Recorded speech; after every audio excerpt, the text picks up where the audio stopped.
जैसा कि आप यहाँ पर देख पा रहे हैं, जिला शिक्षा पदाधिकारी कार्यालय नालंदा की तरफ से 15 अक्टूबर 2024 को बीपीएससी टीआरई फर्स्ट और टीआरई 2 में कार्यरत जो भी यहाँ पर अदर स्टेट के शिक्षक और शिक्षिकाएं हैं, जिनका यहाँ पर सीटेट हो या फिर एसटीटी के जो आपके डिटेल हैं वो यहाँ पर आपके सबमिट करने को लेकर बोला गया है। जो कि इसी के क्रम में आप यहाँ पर देख सकते हैं, जो आपके जिला कार्यक्रम पदाधिकारी स्थापना नालंदा के हैं, तो इनकी तरफ से इस जिले के जितने भी आपके प्रखंड शिक्षा पदाधिकारी हैं, तो इनको ये जो आपका पत्र है वो यहाँ पर आपका प्रेषित जो है किया गया है। नीचे आप यहाँ पर सब्जेक्ट यानी विषय को लेकर जो है वो देख सकते हैं, जहाँ पर आपका बिहार लोक सेवा आयोग जो है वो दिया गया, यानी बीपीएससी के माध्यम से यहाँ पर आपका विज्ञापन संख्या 26/2023 यानी बीपीएससी टीआरई फर्स्ट, वहीं आपका विज्ञापन संख्या 27/2023 यानी बीपीएससी टीआरई 2 के द्वारा यहाँ पर कार्यरत सभी बिहार राज्य के यहाँ पर बाहर से आए जो भी यहाँ पर शिक्षक और शिक्षिका हैं, उनके यहाँ पर जानकारी उपलब्ध कराने के संबंध में। यानी इसमें जो आपका जानकारी उपलब्ध कराने को लेकर बोला जा रहा है, तो ऐसा ये नहीं है कि जिनका सीटेट और एसटीटी में जिनका नंबर वाला मैटर है सिर्फ उनका ही यहाँ पर डिटेल आपके सबमिट करने को लेकर बोला जा रहा है, बल्कि यहाँ पर आप देखेंगे तो कार्यरत सभी शिक्षकों को लेकर, मतलब आप यहाँ पर चाहे टीआरई फर्स्ट में हो या फिर टीआरई 2 में हो और आप लोग का पोस्टिंग यहाँ पर नालंदा जिले में है और आप लोग यहाँ पर अदर स्टेट के कैंडिडेट हैं, तो आप लोग का सीटेट हो या फिर एसटीटी का जो आपका डिटेल है तो सभी लोगों को यहाँ पर सबमिट करने को लेकर बोला गया है। नीचे एक प्रसंग इसमें आपके मेंशन जो है किए गए, जो कि आपके प्रभारी कोई जिला शिक्षा पदाधिकारी था, तो उनके तरफ से 30/9/2024 को कोई आपका लेटर जो है वो जारी किया गया था। नीचे आप यहाँ पर देख सकते हैं,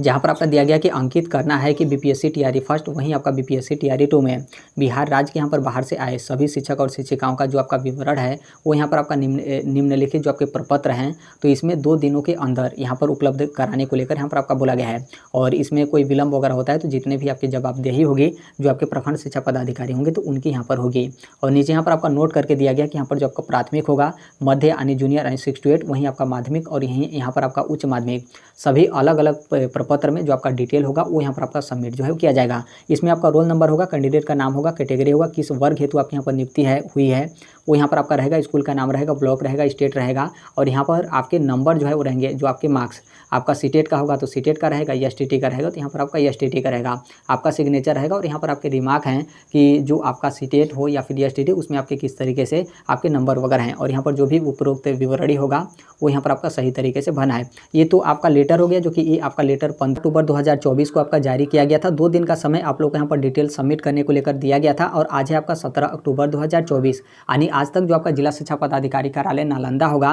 तो वहाँ पर जो आप लोग का डिटेल होगा वो यहाँ पर आपका जो है वो सबमिट हो गया होगा। यहाँ तक तो आपका ठीक है। अब यहाँ पर बहुत सारे कैंडिडेट का इस वाले मामले पे आप लोग यहाँ पर प्रश्न ये है कि जब यहाँ पर ऑलरेडी पटना हाई कोर्ट की तरफ से आपके इस मामले पे आपका रोक यानी स्टे लगा दिया गया, तो फिर इस तरीके से जो आपका लेटर वगैरह है वो यहाँ पर आपका क्यों जो है वो जारी किया जा रहा है। आप सभी लोगों को पता होगा कि सीटेट वाले मामले पे आपका पटना हाई कोर्ट में आपका सुनवाई हुआ। अभी आप यहाँ पर वर्तमान में एसटीटी को थोड़ा सा अलग जो है वो रखिएगा, क्योंकि एसटीटी को लेकर स्टार्टिंग से ही कोई उस तरीके का आपका मामला नहीं था। असली जो आपका मामला था वो यहाँ पर आपका सीटेट को लेकर मामला था, जो कि सीटेट भी आपका पात्रता है और एसटीटी भी आपका पात्रता है। तो कई जिलों की तरफ से यहाँ पर क्या हुआ था कि एसटीटी को लेकर भी जो आपके डॉक्यूमेंट्स हैं वो यहाँ पर आपके सबमिट कराए गए। कई जिलों से एसटीटी को लेकर भी जो आपके स्पष्टीकरण हैं वो यहाँ पर आपके मांगे गए, लेकिन अभी तक किसी भी जिले की तरफ से एसटीटी को लेकर किसी को भी आपके जॉब वगैरह से आपके टर्मिनेट जो है वो नहीं किए गए। लेकिन सीटेट वाले में आपने देखा होगा कि स्पष्टीकरण तो बहुत मामूली सी बात है, कई लोगों को यहाँ पर सीटेट वाले मामले में आपके जॉब से जो है वो टर्मिनेट कर दिए गए। तो यहाँ पर जब आपके पटना हाई कोर्ट में सीटेट वाले मामले पर यहाँ पर आपका सुनवाई हुआ तो पटना हाई कोर्ट की तरफ से स्टे आपका जो है वो दिया गया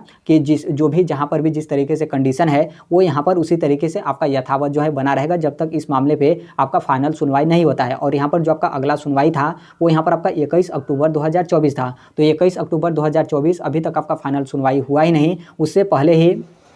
ये जो आपके लेटर वगैरह हैं वो यहाँ पर आपके क्यों जो है वो जारी किए जा रहे हैं। तो आप यहाँ पर ध्यान रखिएगा, इस लेटर से आपको यहाँ पर कोई प्रभाव वगैरह जो है वो नहीं पड़ेगा, क्योंकि पटना हाई कोर्ट की तरफ से जो आपके डिसीजन दिए गए थे स्टे को लेकर, तो उसमें आपका बोला गया था कि जो भी यहाँ पर याचिका करता है उनके खिलाफ यहाँ पर कार्रवाई को लेकर कि उनका अभी तक जो आपका सेवा है वो यहाँ पर आपका समाप्त नहीं किया गया है, लेकिन उनको यहाँ पर कारण बताओ जो नोटिस है वो यहाँ पर आपका जारी किया गया है, यानी आपसे स्पष्टीकरण जो है वो सबमिट करने को लेकर बोला गया। और बाकायदा आप स्पष्टीकरण देखते होंगे तो उसमें आपका लिखा रहता है कि आप अपने बचाव हुए तो स्पष्टीकरण जो है वो सबमिट कर दीजिए, नहीं तो आपका यहाँ पर जो सेवा होगा वो यहाँ पर आपका समाप्त कर दिया जाएगा, आप लोग का जो नियुक्ति पत्र वगैरह होगा वो यहाँ पर आपका रद्द जो है वो कर दिया जाएगा। तो ये होता है आपका कारण बताओ नोटिस। तो इस पे आपका पटना हाई कोर्ट की तरफ से आपके स्टे जो है वो दिए गए थे कि जिस तरीके से आपका है कंडीशन उसी तरीके से आपका यहाँ पर अथावत जो है बना रहेगा। लेकिन ये जो आपका नालंदा की तरफ से जो आपका लेटर जारी किया गया है ये आपका कोई उस तरीके से यहाँ पर आपका लेटर नहीं है। आपको लगता है कि यदि कोर्ट की तरफ से आपका स्टे जो है वो लगाया गया है तो यहाँ पर जो आपका डॉक्यूमेंट्स होगा वो यहाँ पर आपका सबमिट नहीं होगा, जो भी यहाँ पर आपका दस्तावेज है वो यहाँ पर आपका जाँच वगैरह नहीं होगा, तो ऐसा आपका बिल्कुल नहीं है।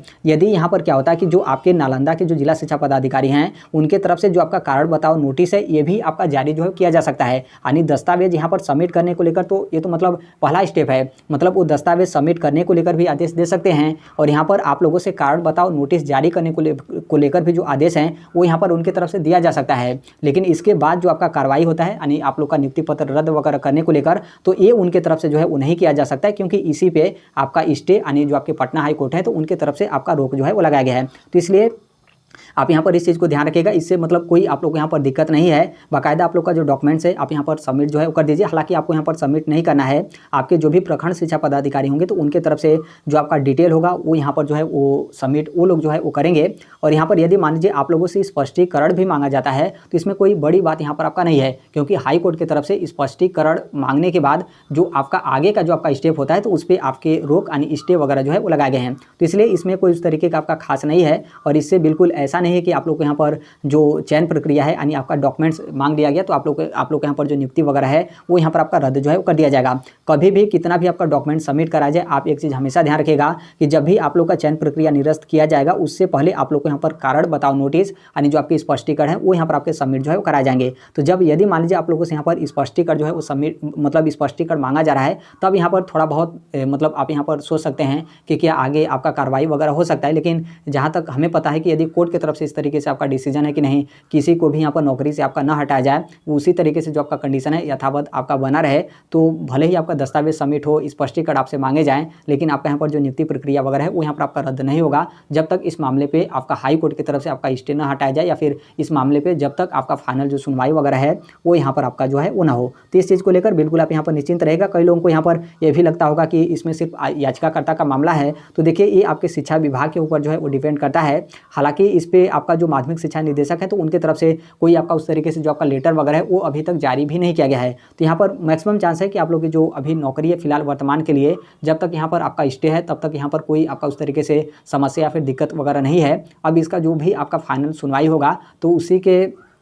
आधार पर ही यहाँ पर जो कुछ भी होगा मतलब जो भी आपका फलाफल होगा वो यहाँ पर आपका जो है डिपेंड होगा। तो जो आपकी अगली सुनवाई है उसको आप यहाँ पर ध्यान रखिएगा 21 अक्टूबर 2024 को है। तो जो भी यहाँ पर कैंडिडेट हैं आप लोग यहाँ पर पूरा कोशिश करिएगा कि 21 अक्टूबर को ही आपका सुनवाई हो और जो भी आपका सुनवाई हो आप लोगों के पक्ष में ही हो, ताकि यहाँ पर जो भी कार्ड बताओ नोटिस या फिर स्पष्टीकरण सबमिट करना ये जो कुछ भी हो वो आपका उसी तरीके से स्वतः जो है वो समाप्त हो जाए। और जिनका भी चयन प्रक्रिया निरस्त वगैरह किया गया है तो उनको पुनः जो आपके रिज्वाइनिंग वगैरह है वो यहाँ पर आपके जो है वो करा लीजिए। फिर उसके बाद जैसे भी आपका कोर्ट का डिसीजन होगा तो उसके बाद आगे का जो भी प्रोसेस होगा आप लोग को बाकायदा अच्छे तरीके से पता जो है वो चल जाएगा, क्योंकि इसमें बहुत मतलब आपका मामला काफ़ी ज़्यादा आपका पेचीदा है। बहुत सालों का आपका काउंसलिंग वगैरह भी जो है वो नहीं करा गया था। ना सिर्फ एक टीआरई का मामला है बल्कि टीआरई फर्स्ट में भी आपने देखा था और टीआरई 2 में भी आपका बिल्कुल जो है उससे मामला था। तो अभी फिलहाल आपको यहाँ पर जॉब बचाने को लेकर है और अगला जो आपका टारगेट है 21 अक्टूबर 2024 को लेकर कि 21 अक्टूबर 2024 को किस तरीके से आपका सुनवाई हो और जो भी आपका सुनवाई हो आप लोगों के यहाँ पर पक्ष में हो। तो अभी के लिए इतना ही अपडेट है। बाकी इसके संदर्भ में जैसे भी अन्य अपडेट या फिर इन्फॉर्मेशन